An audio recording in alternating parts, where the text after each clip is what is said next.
ದೇವೇಗೌಡರ ಪ್ರಮಾಣ ವಚನ ಮುಖ್ಯಮಂತ್ರಿಯಾಗಿ ಹೇಗೆಲ್ಲ ಅವೆಲ್ಲ ಸಾಧ್ಯ ಆಯಿತು? 1994ರ ಡಿಸೆಂಬರ್ 11ರಂದು ದೇವೇಗೌಡರ ಬಹುದಿನದ ಆಸೆ ಕೈಗೂಡಿತ್ತು. ಅವತ್ತು ಅವರು ಮುಖ್ಯಮಂತ್ರಿಯಾಗಿ ಪ್ರಮಾಣ ವಚನ ಸ್ವೀಕರಿಸಿದರು. ಒಂದು ರೀತಿಯ ಅಸಮಾಧಾನ ಆಗಲಿಲ್ವಾ ರಾಮಕೃಷ್ಣ ಹೆಗಡೆ ಮತ್ತು ದೇವೇಗೌಡರ ಮಧ್ಯೆ? ದಾಂಧಲೆ ನಡೆದಿದ್ದು ದೇವೇಗೌಡರಿಗೆ ಶಾಕ್ ಆಗಿತ್ತು. ಅವರು ಆರಂಭದಲ್ಲಿ ಒಂದಷ್ಟು ಒಳ್ಳೆಯ ಕೆಲಸಗಳನ್ನು ಮಾಡ್ತಾರೆ. ಅವ್ರು ಫೇಸ್ ಮಾಡಿದಂಥ ಮೊದಲನೇ ಚಾಲೆಂಜ್ ಅಂತ ಹೇಳಿದ್ರೆ ಈದ್ಗಾ ಮೈದಾನದ ಇಶ್ಯೂ. ಕರ್ನಾಟಕದ ಅತಿ ದೊಡ್ಡ ಮತ್ತು ಅತಿ ಸೂಕ್ಷ್ಮವಾದಂತಹ ಸಮಸ್ಯೆ ಬಹಳ ಸರಳವಾಗಿ ಆರಂಭದಲ್ಲಿ ಅದನ್ನ ಅವರು ಸಾಲ್ವ್ ಮಾಡಿ ಬಗೆಹರಿತು ಅಂತ. ಯಾಕಂದ್ರೆ Vasudevan was very decent person and ಒಳ್ಳೆ ಹೆಸರು ಮಾಡಿದಂತ ಹಿರಿಯ ಅಧಿಕಾರಿ. ಸುಪ್ರೀಂ ಕೋರ್ಟ್ ನ ಚೀಫ್ ಜಸ್ಟಿಸ್ ನ ಮನೆಗೆ ಹೋಗಿ ಮೀಟ್ ಮಾಡ್ತಾರೆ. Very rare thing. ಆದ್ರೆ ಅದನ್ನ ಯಾವುದೇ ರೀತಿಯಲ್ಲಿ ತಪ್ಪಿಸ್ಲಿಕ್ಕೆ ಆಗಲ್ಲ. ಹಿರಿಯ ಅಧಿಕಾರಿಗಳಲ್ಲಿ ಮತ್ತೆ ಕಿರಿಯ ಅಧಿಕಾರಿ ಎಲ್ಲರಲ್ಲೂ ಒಂದು ದೇವೇಗೌಡರ ಬಗ್ಗೆ ಒಂದು ದೊಡ್ಡ ಗೌರವ ಬರುತ್ತೆ. ಸ್ನೇಹಿತರೆ ನಮಸ್ಕಾರ. ಹೊಸ ದಿಗಂತ ಡಿಜಿಟಲ್ ಚಾನೆಲ್ಗೆ ಸ್ವಾಗತ. ಫ್ಲಾಶ್ ಬ್ಯಾಕ್, ಕರ್ನಾಟಕದ ರಾಜಕಾರಣದ ಅತಿ ರೋಚಕ ಸನ್ನಿವೇಶಗಳ ಸರಣಿ. ಇದನ್ನ ಅಷ್ಟೇ ರೋಚಕವಾಗಿ ನಿಮ್ಮ ಮುಂದೆ ಇಡ್ತಾ ಇರುವಂತವರು ಹಿರಿಯ ಪತ್ರಕರ್ತರಾದಂತಹ ರಾಮಕೃಷ್ಣ ಉಪಾಧ್ಯಾಯ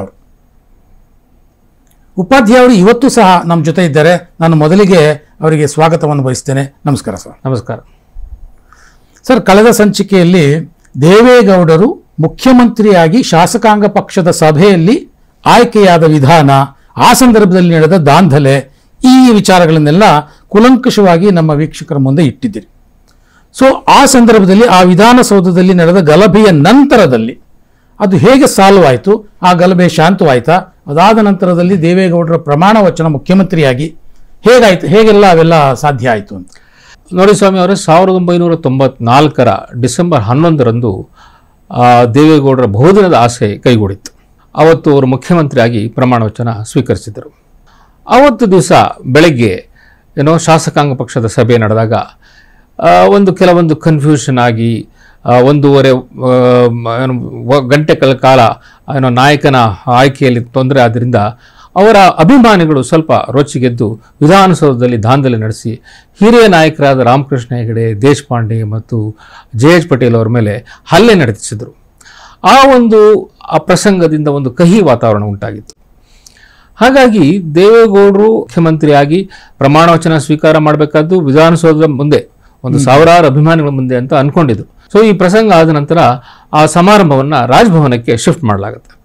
ಅಲ್ಲಿ ರಾಜ್ಯಪಾಲರಾದ ಖುರ್ಷಿದ್ ಅಲಂ ಖಾನ್ ಅವರಿಗೆ ಪ್ರಮಾಣ ವಚನ ಬೋಧಿಸ್ತಾರೆ. ದೇವೇಗೌಡರಿಗೆ ಈಗಾಗಲೇ ಸಾಕಷ್ಟು ಅನುಭವ ಇತ್ತು.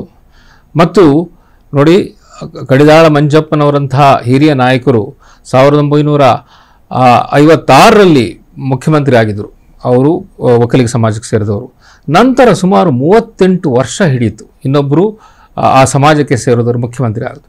ಹಾಗಾಗಿ ಒಕ್ಕಲಿಗರಲ್ಲಿ ಒಂದು ರೀತಿ ಉತ್ಸಾಹ ಇತ್ತು, ನಮ್ಮ ದೇವೇಗೌಡರು ಏನು ಮಾಡ್ತಾರೆ ನೋಡೋಣ ಅಂತ ಹೇಳಿ. ಇವರು ಆರಂಭದಲ್ಲಿ ಒಳ್ಳೆಯ ಒಂದು ಆಡಳಿತ ಕೊಡಲಿಕ್ಕೆ ಪ್ರಯತ್ನ ಮಾಡಿದ್ರು. ಈ ಘಟನೆ ನಡೆದ ನಂತರದಲ್ಲಿ ಶಾಸಕಾಂಗ ಸಭೆಯಲ್ಲೇ ಅವರ ಅಭಿಮಾನಿಗಳಲ್ಲಿ ಬೆಂಬಲಿಗ ಶಾಸಕರಲ್ಲಿ ಒಂದು ರೀತಿಯ ಅಸಮಾಧಾನ ಆಗಲಿಲ್ವಾ ರಾಮಕೃಷ್ಣ ಹೆಗಡೆ ಮತ್ತು ದೇವೇಗೌಡರ ಮಧ್ಯೆ? ಒಂದು ರೀತಿ ಆರಂಭದಲ್ಲೇ ಅಸಮಾಧಾನ ಆಗಿದ್ದರಿಂದ ಆಮೇಲೆ ಈ ದಾಂಧಲೆ ನಡೆದಿದ್ದು ದೇವೇಗೌಡರಿಗೆ ಶಾಕ್ ಆಗಿತ್ತು. ಅವರು ಹೆಗಡೆ ಅವ್ರ ಮನೆಗೆ ಹೋಗ್ತಾರೆ. ಮನೆಗೆ ಹೋಗ್ಬಿಟ್ಟು ಕ್ಷಮಾಪಣೆ ಕೇಳ್ತಾರೆ. ನನಗೂ ಅದಕ್ಕೂ ಸಂಬಂಧ ಇಲ್ಲ, ಇವ್ರು ಯಾರೇನ್ ಮಾಡಿದ್ರು ಅಂತ ಹೇಳಿ. ಹೆಗಡೆ ಅವರು ಏನೋ ಒಂದು ನಡೆದೋಯ್ತು ಬಿಡಿ, ಇದನ್ನ ಮರ್ತು ಬಿಡೋಣ. ಅವರು ಆಮೇಲೆ ಸ್ಟೇಟ್ಮೆಂಟ್ ಕೊಡ್ತಾರೆ. ಹೆಗಡೆ ಅವರು ಒಂದು ಸ್ಟೇಟ್ಮೆಂಟ್ ಇಶ್ಯೂ ಮಾಡ್ತಾರೆ. ನಾನು ದೇವೇಗೌಡರು ಅಣ್ಣ ತಮ್ಮಂದ್ರು ಇದ್ದಂತೆ, ನಾವು ಇನ್ನು ಮುಂದೆ ಚೆನ್ನಾಗಿ ನಡ್ಕೊಂಡು ಹೋಗ್ತೀವಿ ಅಂತ ಹೇಳಿ. ಸೊ ಹಾಗಾಗಿ ಒಂದು ರೀತಿಯ ಒಳ್ಳೆಯ ಒಂದು ಸಂದರ್ಭದಲ್ಲಿ ಈ ರೀತಿ ಆಯ್ತಲ್ಲ ಅಂತ ಎಲ್ರಿಗೂ ಸ್ವಲ್ಪ ಅಸಮಾಧಾನ ಆಗಿರುತ್ತೆ. ಸೊ ಆ ದೃಷ್ಟಿಯಿಂದ ಅದನ್ನ ಸಮಾಧಾನ ನಿವಾರಿಸಿಕೊಂಡು ಇವರು ಆಡಳಿತವನ್ನು ಸ್ಟಾರ್ಟ್ ಮಾಡ್ತಾರೆ. ಆ ಅಸಮಾಧಾನವನ್ನು ನಿವಾರಿಸಿಕೊಂಡು ಆಡಳಿತ ಶುರು ಮಾಡ್ತಾರೆ. ಸೊ ಅವರು ಆರಂಭದಲ್ಲಿ ಒಂದಷ್ಟು ಒಳ್ಳೆಯ ಕೆಲಸಗಳನ್ನು ಮಾಡ್ತಾರೆ. ಆಗ ಪ್ರಧಾನ ಕಾರ್ಯದರ್ಶಿ ಆಗಿದ್ದ ಜೆ.ಸಿ. ಲಿನ್ ಅವರು 1 ತಿಂಗಳಲ್ಲಿ ರಿಟೈರ್ ಆದ ಕೂಡಲೇ ಎಸ್.ಪಿ. ಮುದ್ದಪ್ಪನವ್ರನ್ನ ಪ್ರಧಾನ ಕಾರ್ಯದರ್ಶಿ ಮಾಡ್ತಾರೆ. ಮುದ್ದಪ್ಪನವರು ನಿಜಲಿಂಗಪ್ಪನವರ ಅಳಿಯ, ಹಿಂದಿನ ಮುಖ್ಯಮಂತ್ರಿ ನಿಜಲಿಂಗಪ್ಪನವರ ಅಳಿಯ. ಮತ್ತೆ ದೇವೇಗೌಡರಿಗೆ ನಿಜಲಿಂಗಪ್ಪನವರ ಜೊತೆ ಕೆಲವು ಅಸಮಾಧಾನಗಳಿರುತ್ತೆ.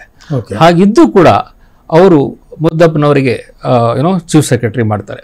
ಮುದ್ದಪ್ಪನವರಿಗೆ ಆಶ್ಚರ್ಯ ಆಗುತ್ತೆ, ನನ್ನ ಹತ್ರ ಮಾಡಿದ್ರೆ. ಅವರು ಒಳ್ಳೆ ಆಡಳಿತಗಾರರು, ಒಳ್ಳೆ ದಕ್ಷ. ಅವರು 1 ವರ್ಷ ಚೀಫ್ ಸೆಕ್ರೆಟರಿ ಆಗಿ ಇರ್ತಾರೆ. ಸೊ ಈ ಒಂದು ಸಂದರ್ಭದಲ್ಲಿ ಅವರಿಗೆ ಸಾಕಷ್ಟು ಚಾಲೆಂಜ್ಗಳು ಬರುತ್ತೆ ದೇವೇಗೌಡರಿಗೆ. ಅವ್ರು ಫೇಸ್ ಮಾಡಿದಂಥ ಮೊದಲನೇ ಚಾಲೆಂಜ್ ಅಂತ ಹೇಳಿದ್ರೆ ಈದ್ಗಾ ಮೈದಾನದ ಇಶ್ಯೂ. ಏನೋ ಹುಬ್ಬಳ್ಳಿಯಲ್ಲಿ ಈದ್ಗಾ ಮೈದಾನ ಇರುತ್ತೆ, ಅಲ್ಲಿ ಒಂದಷ್ಟು ಗಲಭೆ ನಡೆದು ಒಂದು ರೀತಿಯ ಏನೋ ಅಶಾಂತಿ ವಾತಾವರಣ ಉಂಟಾಗಿರುತ್ತೆ. ಸೊ ಇವರು ಮುಖ್ಯಮಂತ್ರಿ ಆದ ಕೂಡಲೇ ಅದನ್ನು ಯೋಚನೆ ಮಾಡಿದ್ದು ಇದನ್ನು ಹೇಗಾರು ಮಾಡಿ ಸಾಲ್ವ್ ಮಾಡಬೇಕು ಅಂತ ಹೇಳಿ. ಅದು ಹೇಗೆ ಪ್ರಾರಂಭ ಆಯಿತು ಅಂದರೆ 1992ರಲ್ಲಿ BJP ಲೀಡರ್ ಆದಂಥ ಮುರಳಿ ಮನೋಹರ್ ಜೋಶಿ ಅವರು ಶ್ರೀನಗರದಲ್ಲಿ ಒಂದು ರಾಷ್ಟ್ರಧ್ವಜನ ಹಾರಿಸ್ಲಿಕ್ಕೆ ಹೋಗಿರ್ತಾರೆ, ಆದರೆ ಆವಾಗ ಆಗಿರಲ್ಲ. ಅದೇ ಸಂದರ್ಭದಲ್ಲಿ ಹುಬ್ಬಳ್ಳಿಯ ಈದ್ಗಾ ಮೈದಾನದಲ್ಲೂ ಮಾಡಬೇಕು ಅಂತ ಪ್ರಯತ್ನ ನಡೆದಿರುತ್ತೆ, ಆದರೆ ಲೋಕಲ್ ಅಡ್ಮಿನಿಸ್ಟ್ರೇಷನ್ ಅದಕ್ಕೆ ತಡೆ ಒಡ್ಡಿರ್ತಾರೆ. ಆಮೇಲೆ 1994ರಲ್ಲಿ BJPಯ ಫೈರ್ ಬ್ರ್ಯಾಂಡ್ ಲೀಡರ್ ಆಗಿಂತ ಉಮಾಭಾರತಿಯವರು ಬರ್ತಾರೆ. RSS ವಾಲಂಟಿಯರ್ಸ್ನೆಲ್ಲ ಕರ್ಕೊಂಡ್ಬಂದು ಅವರು ತಿರ್ಗಾ ಧ್ವಜ ಹಾರಿಸ್ಲಿಕ್ಕೆ ಪ್ರಯತ್ನ ಮಾಡ್ತಾರೆ. ಆಗ ನಡೆದಂಥ ಒಂದು ಗಲಭೆಯಲ್ಲಿ ಪೊಲೀಸರು ಗುಂಡು ಹಾರಿಸಿ 5 ಜನ ಸತ್ತಿರ್ತಾರೆ. ಸೊ ಈ ಒಂದು ಕಹಿ ಘಟನೆ ಅಲ್ಲಿ ನಡೆದಿದ್ದರಿಂದ ದೇವೇಗೌಡರು ನೆಕ್ಸ್ಟು 95ರ ಸ್ವಾತಂತ್ರ್ಯೋತ್ಸವದ ಸಮಯದಲ್ಲಿ ಸೊ ಅದಕ್ಕೆ ಒಳ್ಳೆಯ ವಾತಾವರಣ ಉಂಟು ಮಾಡಬೇಕು ಅಂತ ಹೇಳಿ ಮೊದಲು ಮಾಡ್ತಕ್ಕಂಥ ಕೆಲಸ ಹುಬ್ಬಳ್ಳಿಗೆ ಹೋಗ್ತಾರೆ. ಹುಬ್ಬಳ್ಳಿಗೆ ಹೋಗಿ ಅಲ್ಲಿ ಮುಸ್ಲಿಂ ಮೊಹಲ್ಲಾಗಳೆಲ್ಲ ಹೋಗಿ ಅಲ್ಲಿ ಲೋಕಲ್ ಲೀಡರ್ಸು, ಲೋಕಲ್ ಜನಗಳು ಅವ್ರನ್ನೆಲ್ಲ ಭೇಟಿಯಾಗಿ ನಿಮ್ಮ ಸಮಸ್ಯೆಗಳೇನಿದೆ ಅಂತ ಹೇಳಿ ಅದನ್ನೆಲ್ಲ ಸಣ್ಣ ಪುಟ್ಟ ಸಮಸ್ಯೆಗಳಿದ್ದೇ ಇರುತ್ತೆ ಜನಗಳು, ಅದನ್ನೆಲ್ಲ ಸಾಲ್ವ್ ಮಾಡ್ತಾರೆ. ಮತ್ತೆ ಅವ್ರಿಗೆ ಗೊತ್ತಾಗುತ್ತೆ ಅಲ್ಲಿ ಹುಬ್ಬಳ್ಳಿಯ ಲೋಕಲ್ MLA BJP MLA ಅವರು ಒಂದಷ್ಟು ಪುಂಡ್ರನ್ನ ಕಟ್ಟಿಕೊಂಡು ಇಲ್ಲಿ ಗಲಾಟೆ ಮಾಡ್ತಾ ಇದ್ದಾರೆ ಅಂತ ಗೊತ್ತಾಗುತ್ತೆ. ಸೊ ಅವರು ವಾರ್ನ್ ಮಾಡ್ತಾರೆ, ನೋಡ್ರಿ ಈ ಸರ್ತಿ ಏನಾದರೂ ತೊಂದರೆ ಆದರೆ ನಿಮ್ಮನ್ನೆಲ್ಲ ಒಳಗೆ ಹಾಕ್ತೀನಿ ಅಂತ ಹೇಳಿ. ಸೊ ಹಾಗೆ ಮಾಡಿ ಇನ್ನೊಂದು ಕೆಲಸ ಅವ್ರು ಮಾಡ್ತಕ್ಕಂಥದ್ದು ಅಲ್ಲಿಯ ಮುಸ್ಲಿಂ ಲೀಡರ್ಸನ್ನ ಒಂದುಗೂಡಿಸಿ ನೀವೆಲ್ಲ ಯಾಕೆ ರಾಷ್ಟ್ರಧ್ವಜ ಹಾರಿಸಬಾರ್ದು, ನೀವು ಭಾರತೀಯರಲ್ವೇ ಅಂತ ಕನ್ವಿನ್ಸ್ ಮಾಡ್ತಾರೆ. ಆವಾಗ ಅಂಜುಮಾನ್ ಇಸ್ಲಾಂ ಸಂಸ್ಥೆಯ ಅಧ್ಯಕ್ಷರು ಮತ್ತು ಅವರ ಪದಾಧಿಕಾರಿಗಳೆಲ್ಲ ಸೇರಿ ಆಗಸ್ಟ್ 15ನೇ ತಾರೀಕು ನಡೆದ ಸ್ವಾತಂತ್ರ್ಯೋತ್ಸವದಲ್ಲಿ ಅವರೇ ಧ್ವಜ ಹಾರಿಸ್ತಾರೆ. ನೋಡಿ, ಹೀಗೆ ದೇವೇಗೌಡರು ಒಂದು ದೊಡ್ಡ ಸಮಸ್ಯೆಯನ್ನ ತುಂಬಾ ತಿಳಿಯಾಗಿ ನಡೆಸ್ಕೊಂಡು ಹೋದರು. ಅಂದ್ರೆ ದೇವೇಗೌಡರ ಆಡಳಿತಾವಧಿಯಲ್ಲಿ ಕರ್ನಾಟಕದ ಅತಿ ದೊಡ್ಡ ಮತ್ತು ಅತಿ ಸೂಕ್ಷ್ಮವಾದಂತಹ ಸಮಸ್ಯೆ ಬಹಳ ಸರಳವಾಗಿ ಆರಂಭದಲ್ಲೇ ಅದನ್ನ ಅವರು ಸಾಲ್ವ್ ಮಾಡಿ ಬಗೆಹರಿತು ಅಂತ. ಸೊ ಆ ಸಮಯದಲ್ಲಿ ಅವರು ಫೇಸ್ ಮಾಡಿದಂತ ಇನ್ನೊಂದು ಪ್ರಾಬ್ಲಮ್ ಅಂತ ಹೇಳಿದ್ರೆ, ಒಬ್ಬರು ಜೆ ವಾಸುದೇವನ್ ಅನ್ನುವ ಹಿರಿಯ IAS ಅಧಿಕಾರಿ ಮೇಲೆ ಒಂದು ನ್ಯಾಯಾಂಗ ನಿಂದನೆ ಆಪಾದನೆ ಬಂದು ಸುಪ್ರೀಂ ಕೋರ್ಟ್ ಅವ್ರನ್ನ 1 ತಿಂಗಳು ಜೈಲಿಗೆ ಅಟ್ಬಿಟ್ಟಿರ್ತಾರೆ.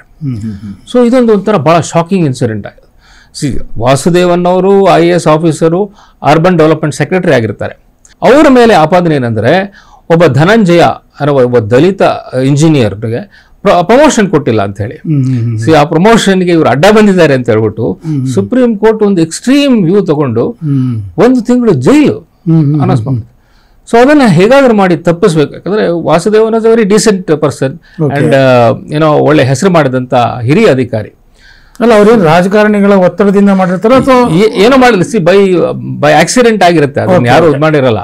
ಸೊ ಅದು ಯಾವುದೋ ಕಾಕತಾಳೀಯವಾಗಿ ಸೊ ಈ ಒಂದು ಘಟನೆ ಆದಾಗ ದೇವೇಗೌಡರು ಬಹಳ ಮನ ನೊಂದ್ಕೊಂಡ್ಬಿಡ್ತಾರೆ. ನಮ್ಮ ರಾಜ್ಯದ ಒಬ್ಬ ಹಿರಿಯ ಅಧಿಕಾರಿಗೆ ಆಗಿದೆಯಲ್ಲ ಅಂತ ಹೇಳಿ ಅವರು ಹೋಗಿ ಸುಪ್ರೀಂ ಕೋರ್ಟ್ ನ ಚೀಫ್ ಜಸ್ಟಿಸ್ ನ ಮನೆಗೆ ಹೋಗಿ ಮೀಟ್ ಮಾಡ್ತಾರೆ. Very rare thing. ಯೂಶಲಿ ನೀವು ಜಡ್ಜಸ್ ಮನೆಗೆಲ್ಲ ಹೋಗಿ ಮಾಡಲ್ಲ, ಅವ್ರ ಹತ್ರ ಹೋಗಿ ಬೇಡ್ಕೋತಾರೆ, ನೋಡಿ ಅವ್ರದ್ದೇನು ತಪ್ಪಿಲ್ಲ, ದಯವಿಟ್ಟು ಇದನ್ನ ಮನ್ನಾ ಮಾಡಿ ಅವರಿಗೆ ಜೈಲಿಗೆ ಕಳಿಸ್ಬೇಡಿ ಅಂತ ಹೇಳಿ. ಆದ್ರೆ ಅದರಿಂದ ಏನು ಪ್ರಯೋಜನ ಆಗಲ್ಲ. ಆಮೇಲೆ ವಿಧಾನಸಭೆಯಲ್ಲಿ ಕೂಡ ಅದ್ರ ಬಗ್ಗೆ ಭಾಷಣ ಮಾಡ್ತಾರೆ ಒಂದು 3-4 ಅವರ್ಸ್, ಈ ಒಂದು ಇನ್ಸಿಡೆಂಟ್ ಆಗಬಾರದಾಯ್ತು ಅಂತ ಹೇಳಿ. ಆದ್ರೆ ಅದನ್ನ ಯಾವುದೇ ರೀತಿಯಲ್ಲಿ ತಪ್ಪಿಸ್ಲಿಕ್ಕೆ ಆಗಲ್ಲ. ಸೊ ವಾಸುದೇವನ್ ಅವರು ಜೈಲುವಾಸ ಅನುಭವಿಸಬೇಕಾಗತ್ತೆ. ಆದರೆ ಈ ಒಂದು ಪ್ರಸಂಗದಿಂದ ಹಿರಿಯ ಅಧಿಕಾರಿಗಳಲ್ಲಿ ಮತ್ತೆ ಕಿರಿಯ ಅಧಿಕಾರಿಗಳು ಎಲ್ಲರಲ್ಲೂ ಒಂದು ದೇವೇಗೌಡರ ಬಗ್ಗೆ ಒಂದು ದೊಡ್ಡ ಗೌರವ ಬರುತ್ತೆ. ನೋಡಿ, ಅವ್ರು ಯಾವ ಲೆವೆಲ್ಗೂ ಹೋಗ್ಲಿಕ್ಕೆ ತಯಾರಿದ್ದಾರೆ ನಮ್ಮ ಪರವಾಗಿ ಬ್ಯಾಟ್ ಮಾಡ್ಲಿಕ್ಕೆ ಅಂತ. ಅಂದ್ರೆ ಅಧಿಕಾರಶಾಹಿಗಳಿಗೆ ಇವರೊಂಥರ ಪ್ರೊಟೆಕ್ಷನ್ ಕೊಟ್ಟಿದ್ದಾರೆ ಕೊಡ್ತಿದ್ದಾರೆ ಅನ್ನೋ ಒಂದು